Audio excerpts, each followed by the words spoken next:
पोरांनो, तुम्हाला सांगतो 11वी-12वी मध्ये असताल तर अभ्यास करा रे. पुढी लय माय वाजते रे. मयावणी असं सोयाबीन कापावं लागतंय रे. भयानक बेजारी होती रे. रात्री झोपलं तर चेव येत नाही, सकाळी उठलं तर झोप येत नाही रे.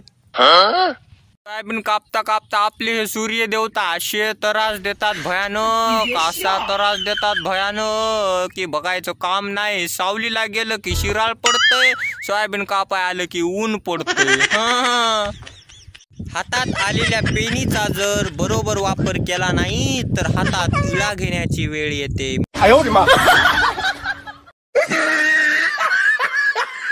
मध्ये गणिताच्या लेक्चरला ते मॅथचं मास्तर इंटिग्रेशन शिकितानी वाटतं इकडे शेती केलेली बरी आणि शेतात येऊन सोयाबीन कापतावळी वाटतंय ते मॅथचं इंटिग्रेशन बरं रे देव. आणि शक्यतोवर 11वी-12वी मध्ये कोण्या फुलपाखराच्या नादाला लागू नका, नाहीतर नंतर ते फुलपाखरू एसीच्या रूम मध्ये राहतंय आणि तुम्ही इकडे सोयाबीन कापीत असता पोट्टे हो. You know फुलपाखरू? You know फुलपाखरू? फुलपाखरू मीन्स GF गर्लफ्रेंड बॉयफ्रेंड. त्यालाच आमच्या इकडं गावामध्ये धगडीन म्हणतात. धगडीन. प्रेम किती खरं करू द्या तुम्ही किती खरं प्रेम करू द्या, गावातले लोक त्याला लपडच म्हणतात.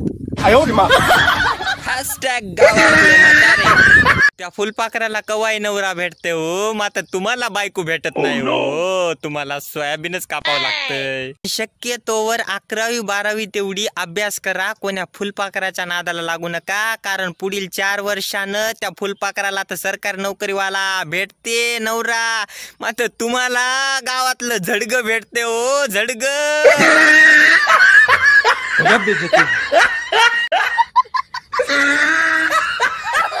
आता तुम्हाला गावातलं झडग सुद्धा भेटत नाही हो. तुमच्या बापाला मोठेपणा सांगीत हिंडावं लागतंय.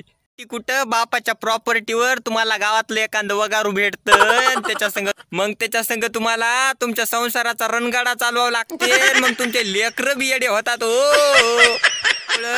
त्याच्यामुळं अभ्यास केलेला कधी चांगला. मग तुम्हाला सपक वरण आणि टोपण फळच भेटतात हो. मग तुम्हाला मॅगी फिगी काय भेटत नाही. मी पण असंच तुमच्यावर 11वी-12वीत अभ्यास करायचा नाही हो. भलं त्या उडान पुलावर जाऊन वाहनं बघत बसत होतो, पण मला सांगायला कोणी नव्हतं. मला काय माहित पुढे असे दिवस पण येतात. त्याच्यामुळं तुम्हाला मी सांगायलो, कृपया अभ्यास करून घ्या, नाहीतर आपलं हायच हल्ल्या हो.